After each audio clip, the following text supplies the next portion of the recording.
Hey guys, welcome back to John's Watch. Today I'm taking a look at a new game called Selenon Rising. Now this is a visual novel game released on April 29, 2016. Trigger price is $6.49 Canadian, most likely $5-6 US or your original equivalent, and it is developed by Fastermind Games and published by sci-fi Project. Now Selenon Rising is a sci-fi noir episodic mystery visual novel. When it says episodic, the price for the first episode is $6, and it looks like episode 2 is going to be released as DLC, probably for another $6. So they're doing sort of a Telltale Games style release for this one.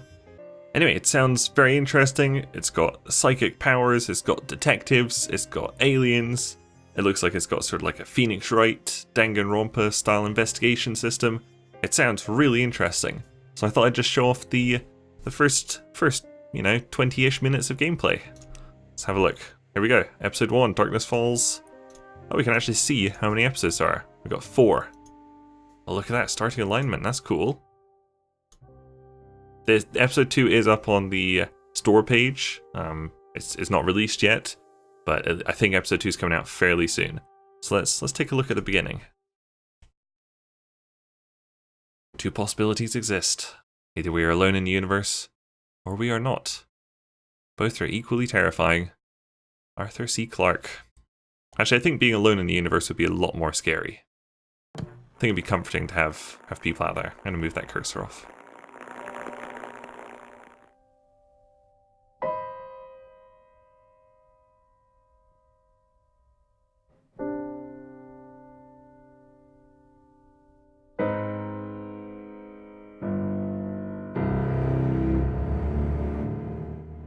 Whoa. Was that Earth? Or the moon? It's not in good shape.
That was a pretty cool intro. You definitely get the kind of noir detective vibes from it. So, you're that weapons dealer everyone's talking about. Shiva, was it? ... Not much for small talk, eh? Well, I hope you weren't followed. I think Shiva may... Oh, she's not. She's not the main character. Do I look like an idiot? Just checking. If you're done wasting my time... We're good. Now let me see what's in that case of yours.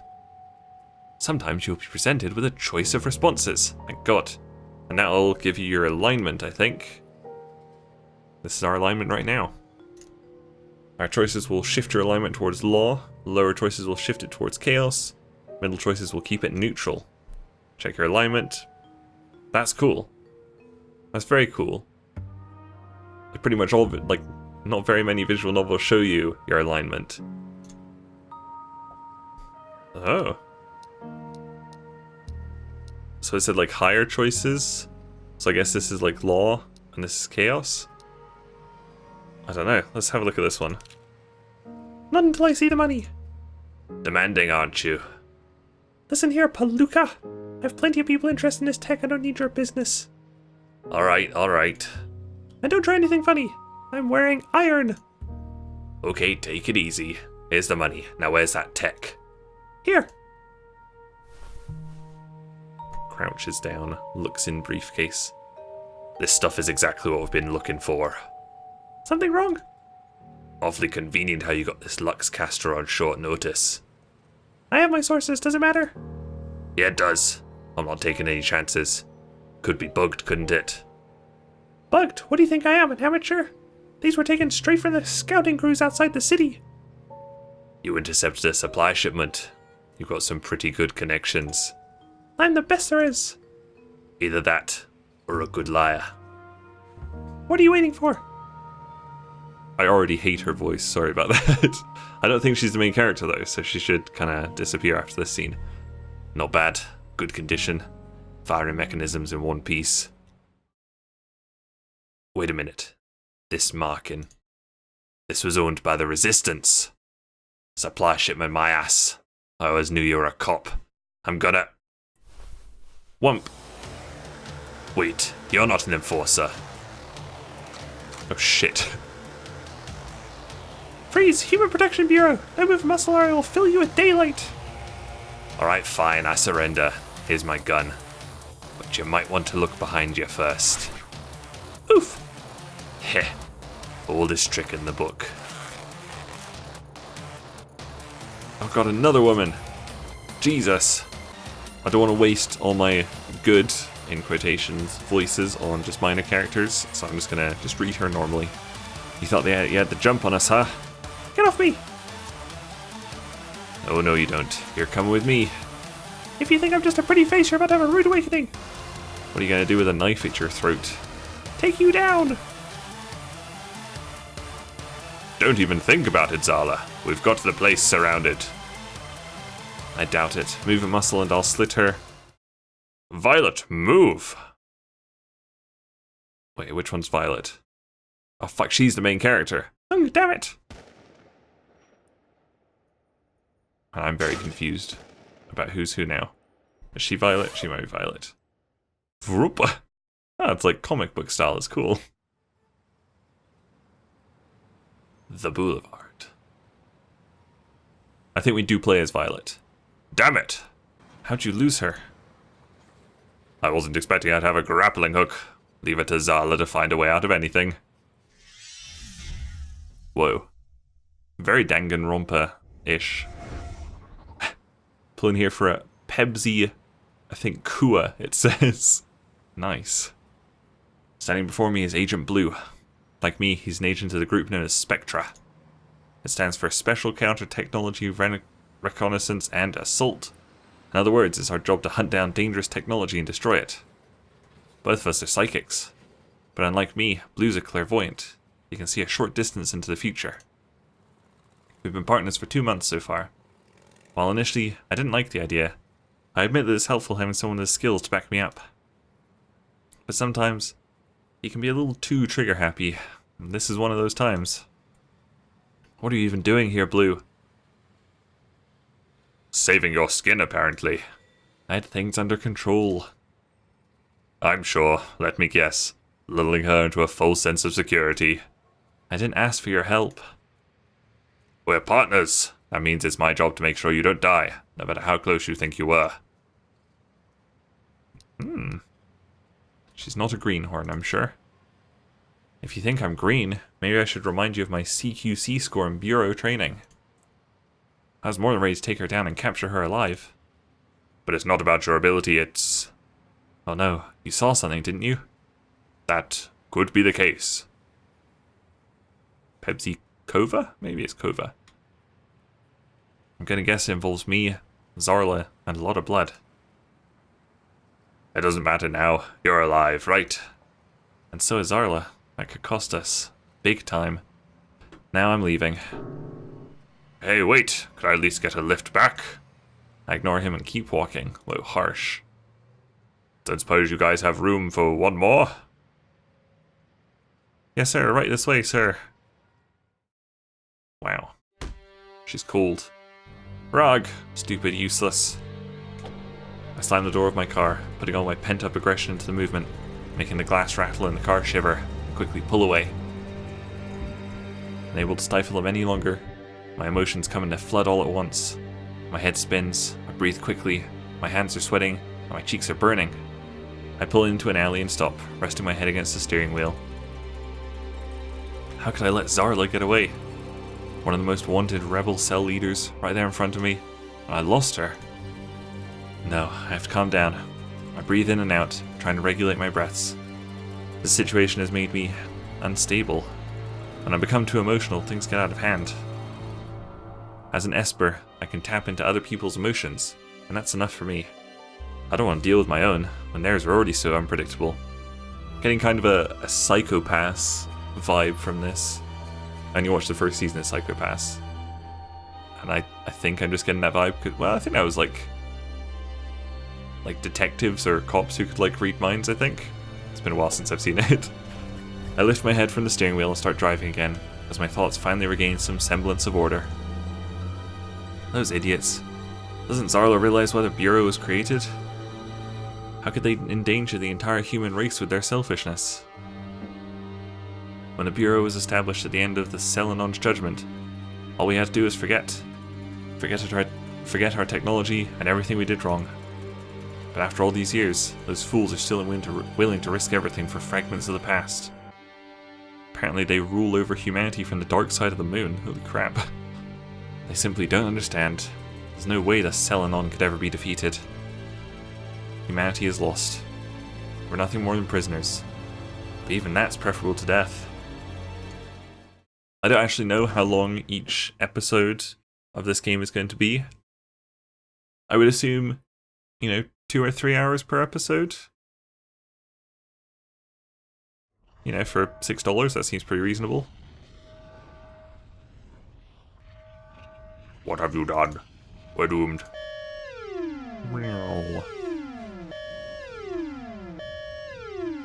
She was supposed to save us. No, she's not an angel. She's a demon. They are. Whoa. Not quite sure what's going on here. 7:35. Wake up. Bzz, bzz, bzz. Ha ha ha. Another useless piece of garbage.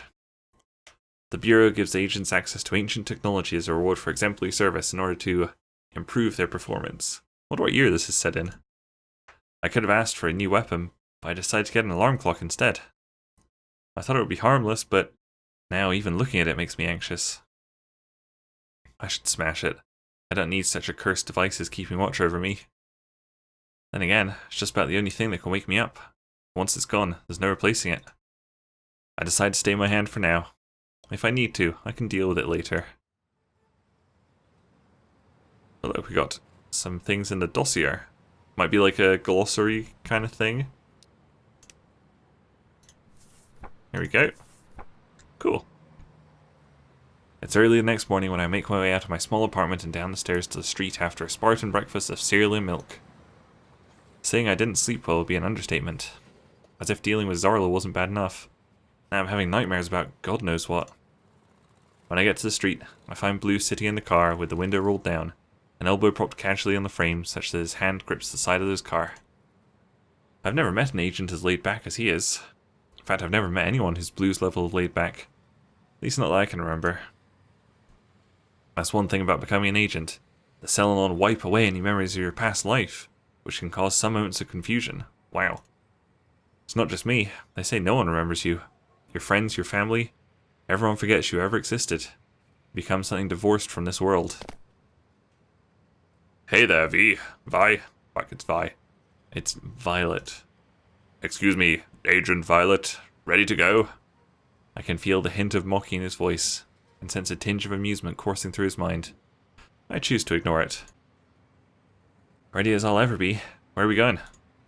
House in the 2nd residential sector. Inner city, of course. Interesting.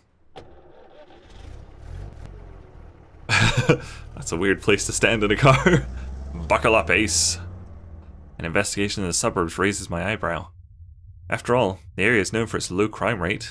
People who live there are mainly the rich, those who can afford the dome's protection from falling space debris. I guess that's from the moon that looked pretty beaten up. While the inner city is often a haven for crime, the only ones that happen in the suburbs are the occasional burglary, car crash, and drug deal. Nothing for an agent to worry about. The dome is a strange thing. It's a see-through barrier that allows the air, and even birds and rain through it, but blocks the moon rocks and space junk. I've often wondered how it works, but that knowledge died out a long time ago. And this is such a cool universe they've created here. It's like some technology was like really advanced, but then like her car looks like it's from like the 60s or 70s. But then she has like a digital alarm clock. And moon domes. The fact that Zarla went free so soon before this crime makes me uneasy. I squint over at Blue as he stops the car at a red light. Thanks for the lift. No problem, Vi. That's what partners are for. You're still on about that partner thing? At least have an open mind. There are some things you can't do alone. Sure.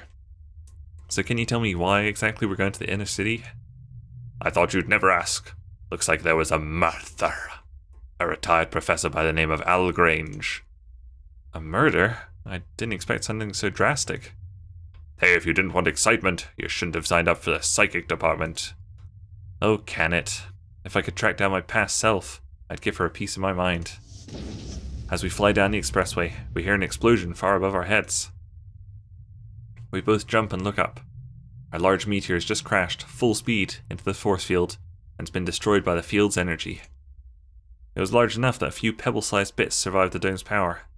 They rolled gently down the curvature of the dome as we watched in the rearview mirror. That was a big one. Yeah, it was. Damn lucky it didn't hit the outer city. A repeat of 4 years ago wouldn't have been pretty. I guess inner city because it's in the dome. Neat. Whoa, look at all this like scaffolding behind them. We exit after a short drive and cruise down a tree-lined boulevard in a wealthy part of town. Blue pulls the car up to a large bench with a slightly unkempt lawn. This guy just chilling over here. His legs are cut off. Parking the car, we get out and survey the area. What must have been an otherwise unassuming place yesterday has today become a hive of activity.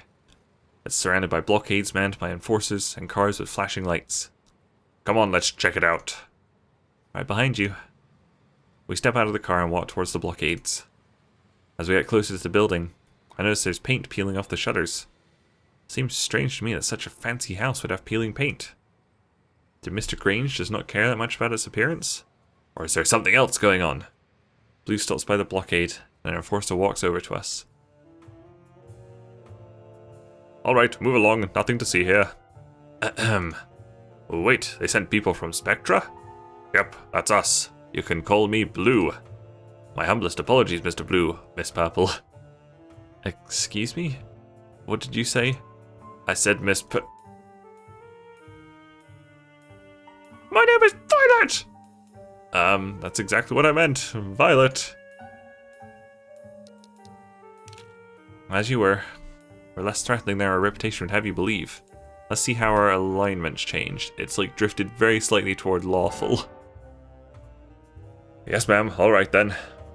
What can you tell us about the murder? Well, it looks as though we had a struggle inside the home that resulted in Mr. Grange's death. Was anything taken? It appears so, though we haven't been able to figure out what exactly. But the place was definitely ransacked. Sounds like a robbery gone bad. Why are you even here, Blue?